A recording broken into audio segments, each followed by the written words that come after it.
few months ago I played the first hour or so of a shooter called Half-Life. Maybe you've heard of it, maybe you live under a rock. It's still regarded as one of the greatest FPS games of all time, even in 2025, and the influence of Half-Life can be seen in so many games that came out since then. You can see the immersion techniques from Half-Life in games like Bioshock and Metro 2033, released 9 and 12 years later. You can see the use of physics in gameplay in games like Astro coming out 26 years later. Bottom line is, Half-Life was influential and still is influential. However, not every influential game is worth anything today. Goldeneye was the first game to bring first-person shooters to console, but playing it today would be terrible. Half-Life isn't necessarily as bad as Goldeneye, but it still shows its age. Some people can tolerate older games, but some people like me can't. Luckily, there's a solution. Black Mesa.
A few years ago, Black Mesa, a full remake of the original Half-Life, was released by Crowbar Collective. It fixes every problem in Half-Life solely because it's newer. Better graphics, better controls, more forgiving gameplay, and less confusing progression. So let's break this remake down. First, let's talk about the biggest part of most remakes, the graphics. This game looks very good, especially for 5 years ago.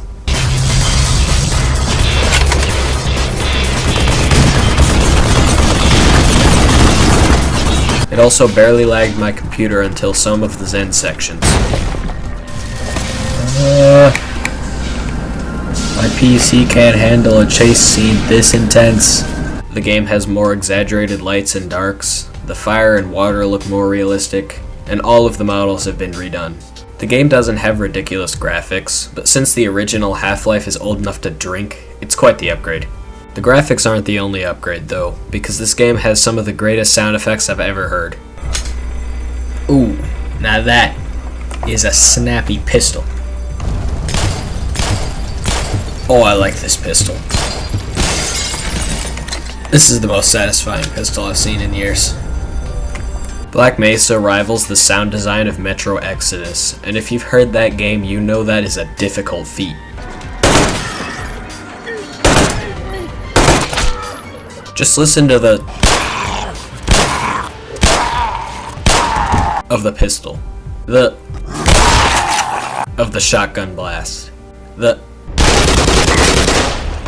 of the SMG bullets, and of the glue-on gun. Were you in weapons research too? I built the glue-on gun, but I just can't bring myself to use it on another living creature. It doesn't appear that you have any trouble killing things. You can take her with you, but please promise to put her to good use.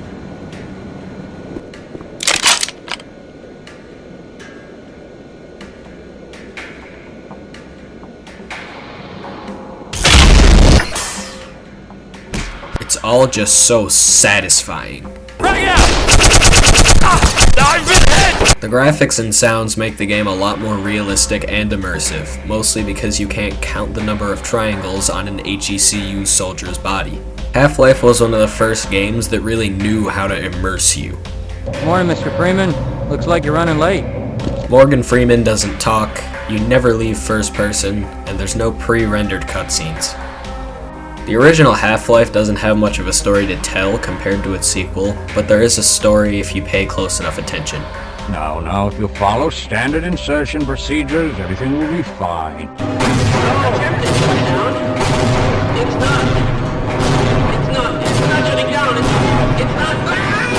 It's not hard to figure out what happened and what's happening in the world just by looking around. Oh, it's like a head crab zoo. Huh, that machine looks like it's for doing fucked up experiments on aliens. Oh look, they were doing fucked up experiments on aliens.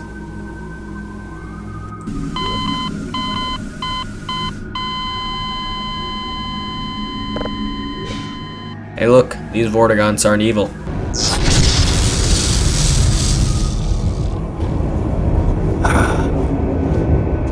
Oh look, now that the floating ball sacks are here, they're evil. They must be under their control. Oh look, the military's here, they're gonna save us. No wait, they're here to kill us. The story doesn't need to be shoved down your throat with dialogue and cutscenes. It's just part of the world like everything else. I can explain. You have my permission to die. There are people that will never figure out any of these things, just because they're not focusing on the story, only the combat and the progression. Until assistance arrives. Half-Life's level design tells a story. Be quiet. This thing hears us. Facilitates interesting firefights, and gives you a feeling of progression without holding your hand all at once. And for 1998, that's incredible. Oh my god! We're doomed! Combat in the Half-Life games was never made interesting by the weapons or enemies, but rather by the areas you fight in.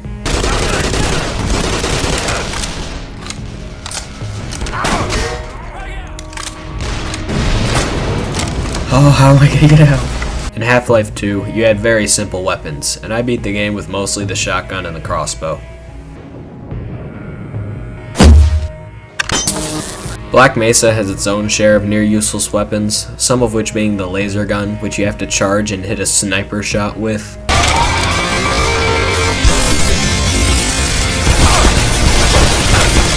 And the alien hand thing, with one of the most disgusting equip animations I have ever seen.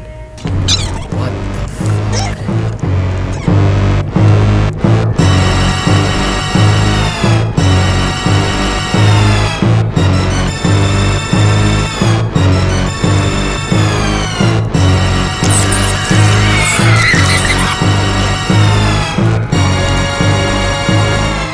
It shoots these glob things, and for some reason it's way more effective when the enemies use it.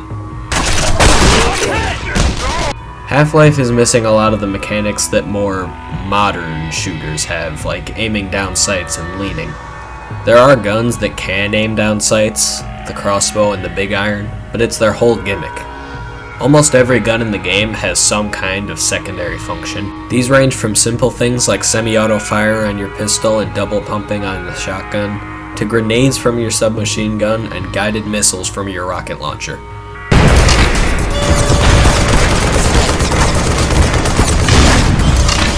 This all creates a combined sandbox of generic and crazy guns, with your staples like pistols. Stay back. Shotguns. Maybe we can reason with it. Wait, maybe we can reason with it. Nah. And SMGs. But also experimental laser guns that would be labeled as a war crime. I built the gluon gun, but I just can't bring myself to use it on another living creature. Tranquilizer crossbows.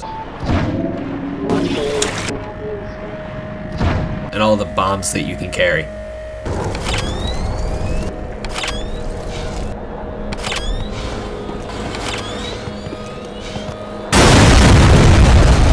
Most of these weapons are really strong, and it just shows that your game doesn't need to have Dark Souls difficulty to be fun and challenging. The enemies are also very simple. From the soldiers that either have an AR... Ooh, he had an SMG. Or a shotgun.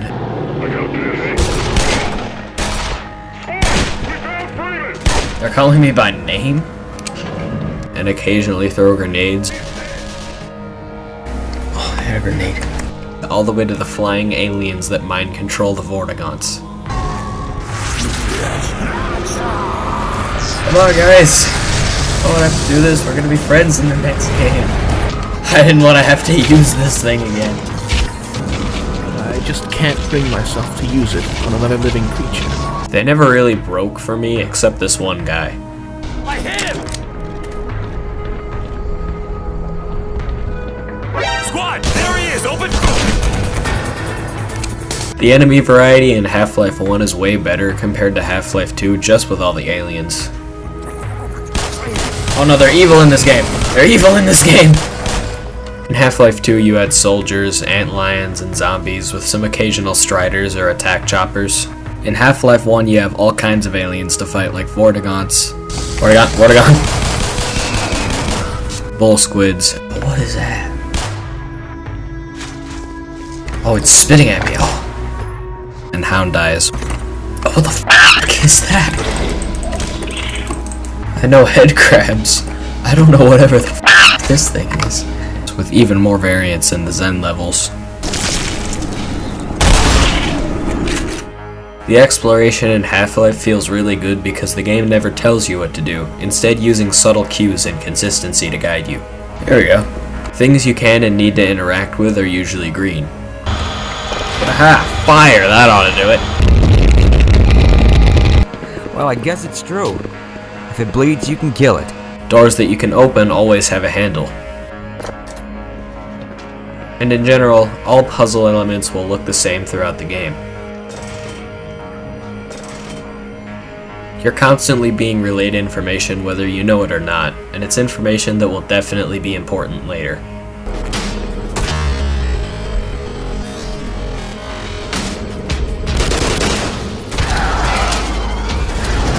I won't say that I never got lost, but it's still leagues ahead of even recent games that struggle to teach you mechanics without shoving them in your face. Not to say that Half-Life never has tutorials. There are plenty of mechanics that are used very little, so the game doesn't waste any time subtly teaching them to you, like the mortar.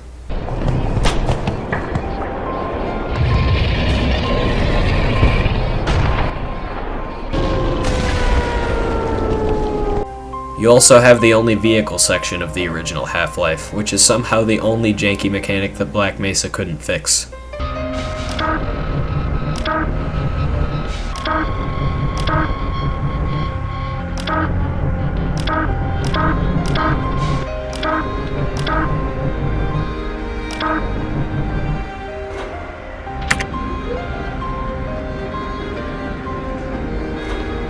And finally, the jump boost.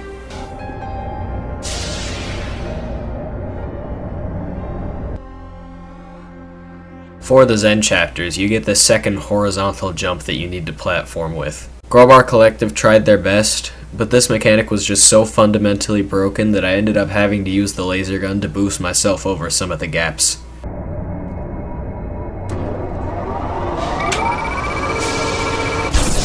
I'm a fucking genius!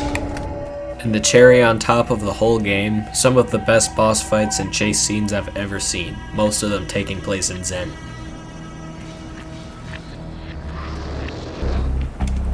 Oh, it's one of those big things.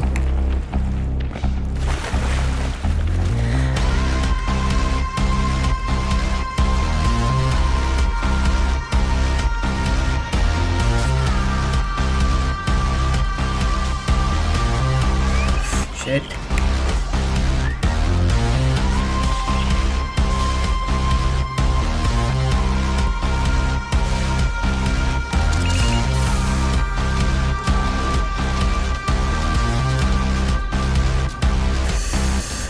I needed a long jump to make that one.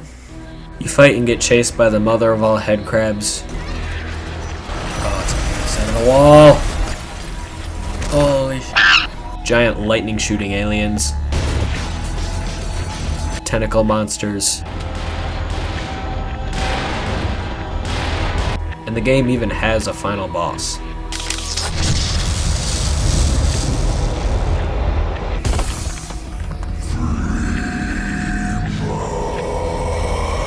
This ugly ass deformed baby looking motherfucker.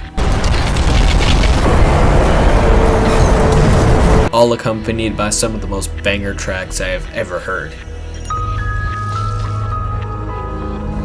What is this track?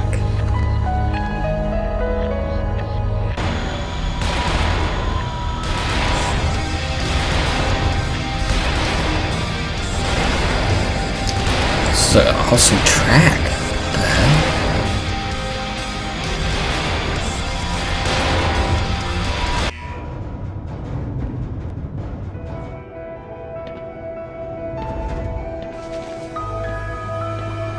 What is this track?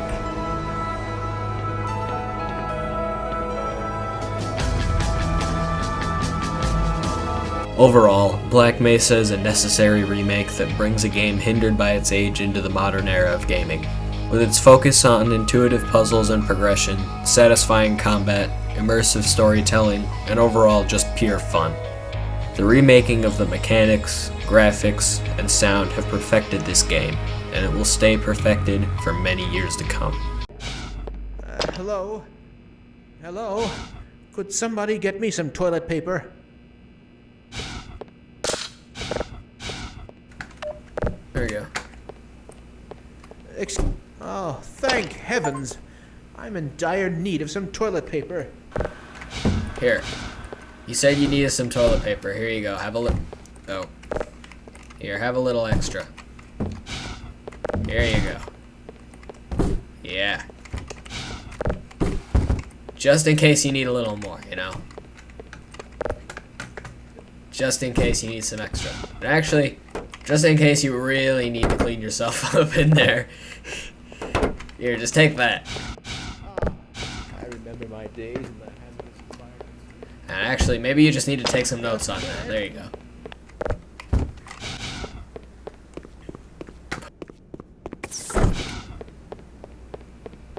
Just in case you get hungry while you're in there.